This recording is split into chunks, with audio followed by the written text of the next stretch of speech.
направат Значи, ниспојави. исхраната ние им кажуваме во тие моменти да биде посиромашна со прости јаглехидрати, значи да внимава на храната, да не внесува преработена храна, да не внесува прости шекери или обработени бели теста, туку повеќе да биде базирана на протеини, на масноти, заради тоа што маснотиите помага да се создадат повеќе оние полови хормони кои што нас ни се потребни за убава здрава јајна клетка. Тоа е многу деликатен процес, значи барам и брзина, барам многу голема спретност, многу внимание на деталите, концентрација, значи треба да се избере во моментот добар сперматозоид, односно во тој момент воопшто не размислуваме нели дека ќе создадеме бебе, туку размислуваме на квалитетот на јајната клетка, на квалитетот на сперматозоидот, неговото движење, брзината, изгледот, значи како да се избере кој сперматозоид, да се направи оплодувањето правилно, внимателно, за да се нели дојде до ембрион.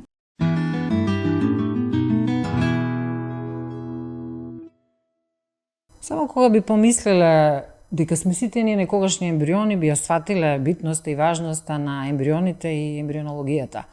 Во овој подкаст гостинка ембриолог Мимоза Аџи Крстева и секако доктор Татјана Гуржанова. Како домаќин. Домаќин На емисијата. Па веднаш ќе почнеме со едно школско прашање, процесот инвитро и ембрионите во процесот инвитро. Да им објасниме на нашите гледачи и следачи што е инвитро, докторке? Па да објасниме онака од почеток што е инвитро, кога ќе дојдат пациентите веќе до постапката инвитро, претходно значи се исцрпиле сите можни други процедури и третмани за лекување на инфертилитет, како хормонален баланс, односно средување на хормонален дисбаланс, инфекции, се направени сите потребни испитувања, заради тоа што инвитрото не е третман кој што се одлучуваме од прва, туку е третман за кој што се одлучуваме откако све друго нема да успее. Нели инсеминации и останати други третмани и диагностички процедури за забременување, за остварување на бременост. И сега кога ќе дојдат за инвитро, обично почнуваме од втор ден на менструација, на циклус, започнуваме со инекции за стимулација на јајниците, заради тоа што јајникот во природен циклус успева да развие една или најмногу две јајни клетки, а со самото инвитро, со така наречената контролирана хиперстимулација, добиваме повеќе јајни клетки во зависност од тоа колку тој јајник содржи јајни клетки во моментот, односно колку во тој циклус се регрутирани кохорта на антрални фоликули кои што се потенцијални носачи или носители на јајна клетка. Кохорта на антрални фоликули. Ајде, докторке, да преведеме. Тоа се фоликули кои што во еден циклус, во еден менструален циклус треба да овозможат во природен збориме раст на еден фоликул што ќе носи зрела јајна клетка спремна за оплодување од здрав сперматозоид. Па прва асоциација беше хорда. Па бога ми хорда се. Е сега во природниот циклус таа хорда или кохорта умира, значи се жртвуваат останатите за еден да се развие. Сега ние во инвитрото правиме нешто сосема друго, спротивно на природата. Не дозволуваме да умрат останатите фоликули, туку ние даваме инекции, односно стимулација, сите фоликули да порастат. Значи, не само еден или два, колку што природно расте во најнормален природен циклус, туку сите фоликули да пораснат, потоа на тие сите фоликули од прилика таа стимулација трае околу 10 дена. Во цел тој процес примаат два типа на терапија. Едната терапија прави хиперстимулација на јајникот, контролирана хиперстимулација, а другата терапија па прави контрола да не дојде до пукање, односно до овулација на тие фоликули, туку да ги контролираме до одреден степен, кога треба да пораснат, кога треба да дадеме и третиот тип на инекција или ампули за тие јајни клетки, потенцијални јајни клетки што се во фоликулите, да кога ќе го направиме кога ќе ја направиме пункцијата и ќе ги колекционираме, значи јајните клетки, односно фоликуларната течност, кога ќе аспирираме да бидат зрели.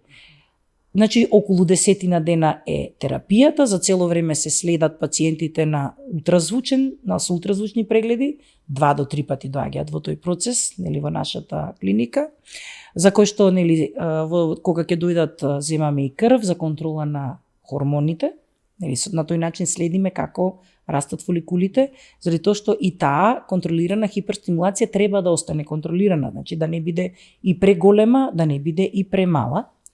И од кога ќе видиме дека имаме доволен број на фоликули со доволна големина на фоликули, ја даваме нели таа последна инекција или стоп инекција, и преку еден ден од последната инекција се планира аспирација на фоликулите и фоликуларната течност. Тоа од прилика е времетраењето го имитираме природниот циклус, значи некаде од 10-тиот до 14-тиот, 15-тиот ден да биде планирана пункцијата. Пункцијата се прави во краткотрајна аналгезија интравенска, значи самата интервенција е многу кратка, многу едноставна, но во принцип нема зашто да чувствуваат болка и се обезболуваат пациентките. Под контрола на ултразвук со игла вагинално се влегува во тие фоликули, значи во самите јајници, овариуми, се аспирираат фоликулите и таа фоликуларна течност во стерилни услови се колекционира и се предава понатака на ембриолозите, за да ги најдат јајните клетки во фоликуларната течност, за да ги издвојат, значи да ги изолираат во посебни култури и после понатаму да ги обработат, да ги оплодат и да ги следат нели ембрионите како се развиваат, и во одреден момент нели од развојот на ембрионите се бира најдобриот ембрион или најдобрите ембриони, дел се враќаат, ако имаме повеќе ембриони, дел се замрзнуваат. Тука се користат и ќе ни објасни ембриологот Мимоза за тоа како, према кои критериуми ги бираат јајните клетки, сперматозоидите, ембрионите како се следат, кои се карактеристики на здрави ембриони, за кои се за враќање, кои се за замрзнување, и тоа се следи во посебни инкубатори кои што ги имитираат условите на матката, односно на репродуктивните органи. Пред да го предадеме ембрионот кај Мимоза, само уште сакам да поставам едно прашање, дали тие 10 дена кога се одржува виталноста на ембрионите или по вештачки пат, јајните клетки, пациентката треба да внимава со нешто, со начинот на исхрана, повеќе да се одмара, да спие. Дали има некои контраиндикации што може нешто да направат? Значи, исхраната ние им кажуваме во тие моменти да биде посиромашна со прости јаглехидрати, значи да внимава на храната, да не внесува преработена храна, да не внесува прости шекери или обработени бели теста, туку повеќе да биде базирана на протеини, на масноти, заради тоа што маснотиите помага да се создадат повеќе оние полови хормони кои што нас ни се потребни за убава здрава јајна клетка. Тога се советува, иако тоа се советува и да речеме 1 или 2 месеци предходно да земаат одредени суплементи. Предходно таа пациентка знаеме дека е доведена до совршенство, во смисла хормонално совршенство, заради тоа што секој мал хормонален дисбаланс доведува до лош квалитет на јајната клетка. Значи или до лош број на митохондрии и недоволно создавање на АТП, кој што е енергија на самата јајна клетка, бидејќи таа јајна клетка со својата енергија понатака му дава сила на тој ембрион да се дели во здрав, односно се развива во здрав ембрион и понатака во здраво човечко суштество.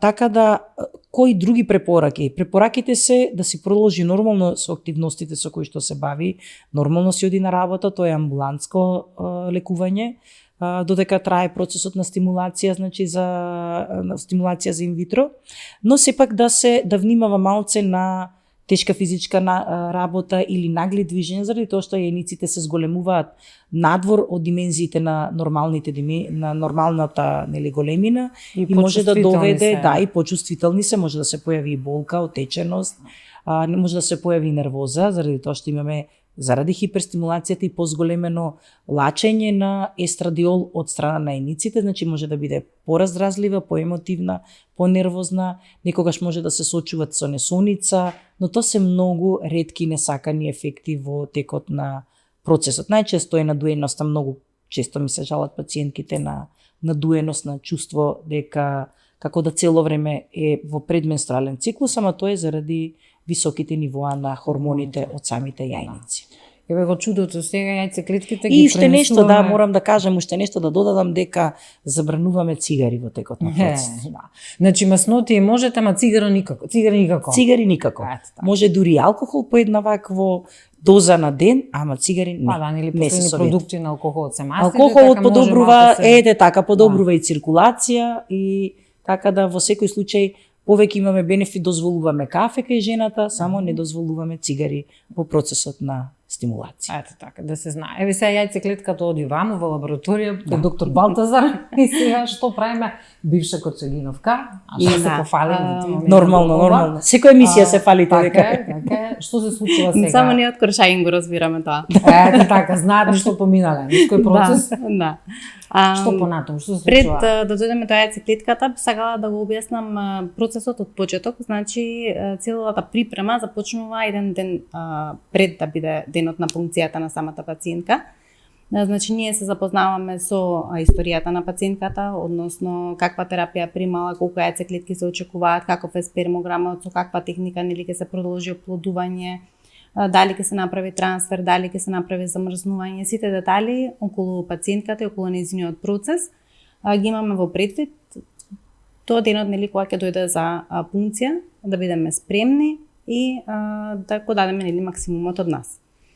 На денот на пункцијата, односно денот кога се вади фоликуларната течност и кога се бараат јајните клетки, ние го работиме тоа во нашата лабораторија. Процес кој што е помалку познат за пациентите и паровите кои што се спремаат за инвитро, бидејќи тие не се присутни во тој момент, како што не се присутни на прегледите, на мерењето на фоликулите. Така да во овој процес пациентката доаѓа за пункцијата, ја правим, односно гинекологот ја прави пункцијата, ние ги бараме јајните клетки и ги изолираме од таа фоликуларна течност. Пациентката нели си оди дома, ние го продолжуваме понатаму процесот на оплодување. Пункција е со локална анестезија или Па таа пункција е со ценосна анестезија, Целосна, кратка интервенција, да.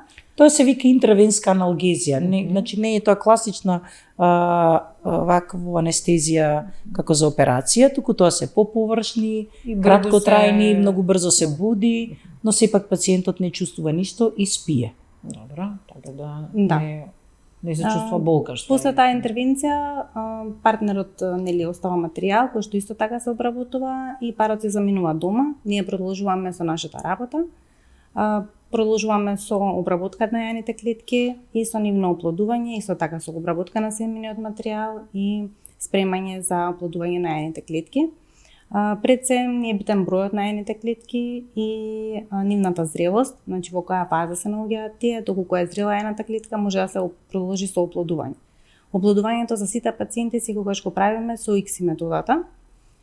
Така да тоа се работи на посебен микроманипулатор, микроскоп кој што има како да речам, може да се манипулираат нели клетките. Може да се држи јајната клетка, да се направи оплодувањето со сперматозоидот, посебно се вризгува еден сперматозоид во една јајна клетка. Како робот функционира, толку Па на некој прецизен, начин, да, тоа е полуроботски дел. Односно да кажам, тогаш се преку ембриолозите Господ во тој случај. Заради тоа што на ниво на клетка преку микроскоп го создаваат животот. Амин. Амин. Амин, да, тоа е многу деликатен процес, значи барам и брзина, барам многу голема спретност, многу внимание на деталите, концентрација, значи треба да се избере во моментот добар сперматозоид, односно во тој момент воопшто не размислуваме нели дека ќе создадеме бебе, туку размислуваме на квалитетот на јајната клетка, на квалитетот на сперматозоидот, неговото движење, брзината, изгледот, значи како да се избере кој сперматозоид, да се направи оплодувањето правилно, внимателно, за да се нели дојде до ембрион. А дали претходно машкиот партнер не дава сперма да се направи? Дали претходно не, дали на лице место му ја гледате спермокултурата или претходно е подлегнат не, претходно е подготвен да се разбереме. Нема изненадување инвитрото, не сме да има. Во ретки случаи има изненадување кога не може да се предвиди нешто, односно било све во ред и одеднаш во моментот се случува некоја дали хронична болест, дали вирусна болест и како што беше со ковидот, како што беше со ковидот и може да се деси да се изненадиме. Но претходно како што кажав, тој пар кога веќе доаѓа до инвитрото и претходно е максимално испитан за да немаме баш изненадување на денот на пункцијата. И тука, веројатно и ќе каже и Мимоза дека не е само припремата во медиумот, тоа е обсесивното контролирање на лабораторијата и лабораториските услови и на сите машини, нели, што се користат, од микроманипулатори до како се викаат, каде што се ламинари, значи да имаат идеални услови за да можат идеално да имитираат услови на репродуктивните органи, и тоа се на дневна база се контролира и се испитува, заради тоа што не сме во ниту еден момент да имаме отстапувања од значи оние критериуми и оние вредности кои што ние на дневна база ги испитуваме, како што се температура, честици, CO2, нели, после пеха на медиуми и така натака, нели, тоа да не ги оптеретуваме пациентите, но сепак е должно да се каже, заради тоа што за да го имаме тој момент на оплодување, земање сперматозоид во јајна клетка, имаме предходно 24/7 контролирање на лабораторијата за да работи во идеални услови. Значи буквално бдење. Ако требале 10 дена за да се подготви таа јајцеклетка, колку трае овој процес? Овој процесот односно на оплодување завршува дента кога е пункцијата. Значи во тој ден, без разлика пациентката колку клетки ќе има или колку пациентки ќе бидат тој ден, на сите треба оплодувањето да се заврши тој ден, односно обработката започнува после 2 часа од нивната пункција. Процесот трае зависно од материјалот на партнерот, вообичаено во однос на спермограмот, вообичаено сите пациенти имаат направено таа анализа пред да започнат со инвитро, бидејќи спермограмот често може да биде индикација за инвитро. Партнерките исто така сите анализи ги имаат направено, влегуваме ние со сите сознанија за тој пар и за нивната причина за инвитро. Како што каже и докторката, целата лабораторија се спрема и едноставно е во таа кондиција, како да кажам, со опрема, со измерена температура, ние работиме значи во темно, значи буквално ги имитираме сите параметри што ги има телото. Значи не работиме на светло, работиме на одредена температура, клетките смеат да се оставаат значи само во одредени места каде што е таа температура, во одредени медиуми со одредена пеха, значи во одредени инкубатори, значи се тоа е проследено еден циклус кој што не е многу синхронизирано и можеби на изглед лесно го правиме, меѓутоа во нашиот мозок, значи тоа во позадината се работи. Каде јас ова го ставам, како јас ова го правам, зошто е тоа така, за да се запази нели цел тој циклус. Оплодувањето трае тој ден и завршува тој ден. Меѓутоа ние немаме се уште резултати од тоа оплодување.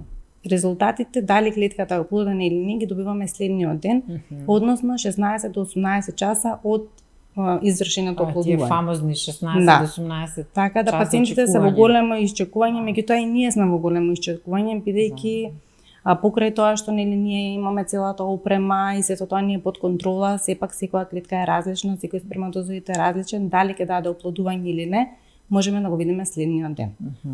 Сега ми е појасен филмот со Вуди Ален. Поставава, баш ве замислам така, како го правите сето тоа во лабораторија. Така да, на следниот ден кога доаѓаме, првото нешто што го правиме секогаш е проверка на јајните клетки дали се оплодени и проверка на ембрионите.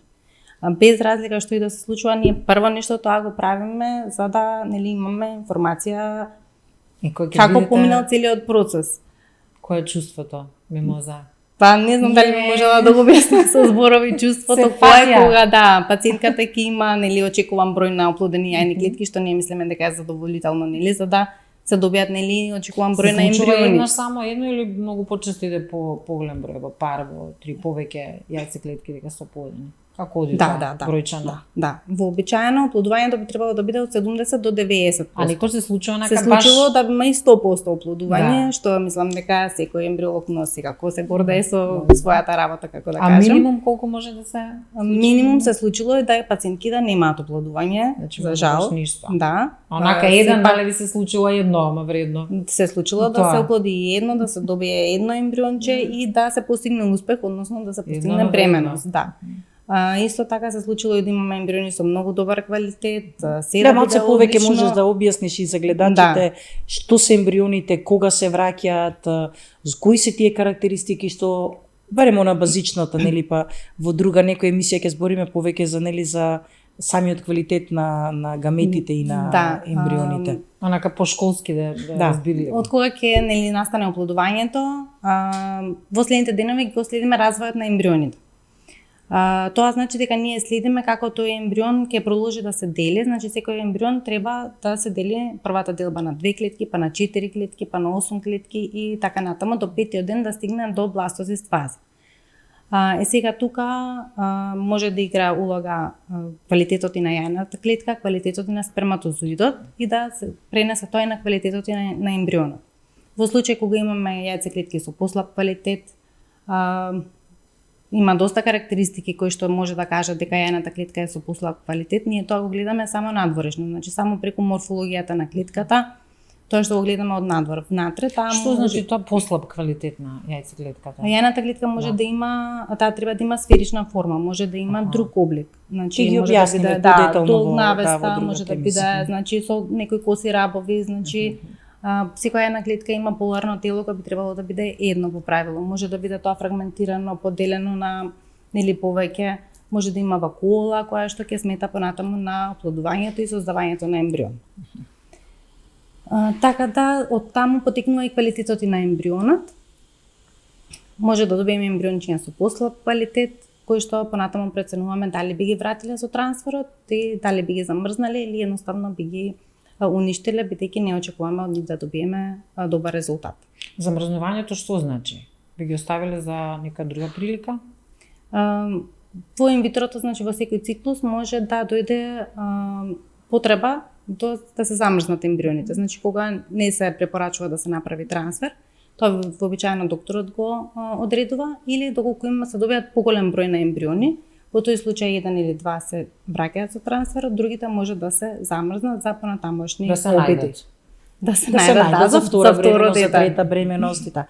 Да, јас би сакала во една цела емисија да посветиме на квалитетот на јајните клетки, квалитетот на сперматозоидите и тоа, нели, фактички емисија комплетно посветена на ембрионот и тука ќе го објасниме и процесот на замрзнување, зошто некогаш треба да се замрзни ембрионот и повеќе успех се очекува од замрзнат ембрион отколку од веднаш свеж да се врати назад, ама нели во следна емисија да го закружиме овој подкаст и да го најавиме следниот. Ете така, да. Значи, ова е во глобално некако грубо објаснување на целиот процес на инвитро. Значи, фактички ние глумиме матка и јајници во сала, кога сме, нели, гинекологот со пункцијата глуми овулацијата, после тоа фоликуларната течност се дава на ембриологот врши оплодување, нели, на јајната клетка со сперматозоид, тоа се случува исто така на ниво на ампуларен дел на каналите, на репродуктивните органи и после тоа ембрионот, како се развива ембрионот, практично природно се развива во тубите, во каналите, патува према матката, ние тоа го имитираме со инкубатор и после тоа кога треба да дојде природно по пат на од јајникот до матката ембрионот, ние обратно вагинално со исто така подейство на ултразвук го враќаме ембрионот во матката каде што треба да се имплантира, односно да се вгнезди.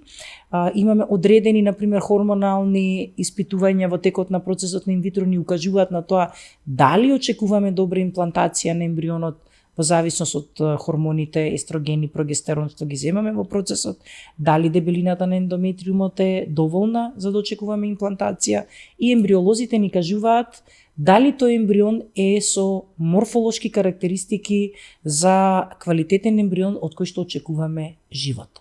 Сега, како што кажа Мимоза, тоа ќе го кажеме во друга емисија, кои се морфолошки карактеристики на еден ембрион што може да даде живот и некогаш и најубавиот ембрион него носи генетскиот потенцијал за здрав живот, односно здрав човечки организам. Но има за тоа други начини како се испитува дали еден ембрион е генерално здрав, пошто ние не можеме да испитаме целосно ембрион и целосен човечки геном од ембрион, нели, за да знаеме, и тоа не е ниту етички, значи ние само испитуваме дали во одредени случаи има здрав ембрион на ниво на број на хромозоми, за да од тоа очекуваме живот компатибилен, значи компатибилен со надворешна средина, односно организам кој што ќе може да функционира нормално во надворешната средина. Да биде нормално и среќно човечко битие. Суштество, онака баш ликовито раскажано како и само може да заклучат тие што не следат дека е буквално космос, цела религија една, само со 7 букви инвитро, што се е процедурата. Тоа е цела Библија, мислам, почнувајќи од големата светлина кога ќе се оплоди јајната клетка, па понатака, значи ние тие феномени ги гледаме, пошто сега веќе имаме и таймлапс технологија инкубатор кој што ги снима ембрионите, ама еве токму во таа наредна емисија ќе го објасниме убаво тоа, ние не ги вадиме веќе ембрионите да ги гледаме под микроскоп секој ден, туку го гледаме видеото, односно ембриолозите го гледаат видеото како ембрионите се развиваат и таа светлина се доживува и они тоа чудо го доживуваат и ние, нели како тука сме ние повеќе помошен персонал кога ќе дојде работата до ембриологија и ние исто така се радуваме на тоа како сме и секогаш среќни што сме сведоци на Божјото чудо што се создава секој ден во нашата лабораторија. Така е. Верувам дека вие сте сведоци на едно вакво чудо кое што нели го споделивме со доктор Татјана Гуржанова, како беше Бог Амин Мимоза, ембриологот кој нели буквално ги овие работи ви ги објасни на еден, како да кажам, школски начин за да може да го разберат сите. А кога нешто ќе разбереш, нештата стануваат многу појасни. Останете во добро здравје.